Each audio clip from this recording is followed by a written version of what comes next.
শরীয়তপুরের বুড়িরহাটে অন্তত 1000 মানুষকে বিনামূল্যে চক্ষু সেবা দিয়েছে বসুন্ধরা চক্ষু হাসপাতাল অ্যান্ড রিসার্চ ইনস্টিটিউট ও লঙ্কা বাংলা ফাইন্যান্স।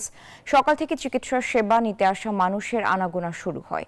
সময় বাড়ার সাথে সাথে বাড়তে থাকে এর সংখ্যা।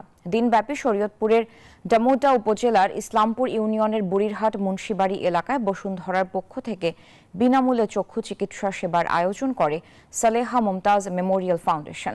বসুন্ধরা চক্ষু হাসপাতালের 8 জন অভিজ্ঞ চিকিৎসকে চিকিৎসা দেন।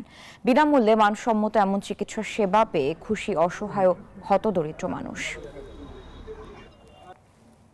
মাইটিং করছে শুনে আইছি বসুন্ধরা কোম্পানি ওষুধ দিয়ে দিচ্ছে আমার 3 পদের।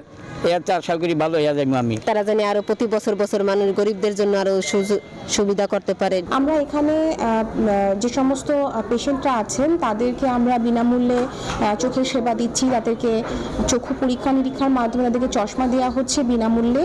সাথে আমরা বিভিন্ন ধরনের চোখের ড্রপও বিনামূল্যে সরবরাহ করছি। সারা বাংলাদেশ ব্যাপী ফ্রি আই ক্যাম্পের আয়োজন করা হয়। সেই প্রেক্ষিতে আমরা এই শরীয়তপুরে আমরা ফ্রি আই ক্যাম্পটা অর্গানাইজ করেছি। বসুন্ধরা চক্ষু হাসপাতাল এবং লঙ্কা বাংলা ফাইন্যান্স আমাদেরকে সহযোগিতা করতেছে। আমরা যেহেতু প্রায় এই ধরনের অনুষ্ঠান করি, তো আশা করি এই সহযোগিতাটা অব্যাহত থাকবে।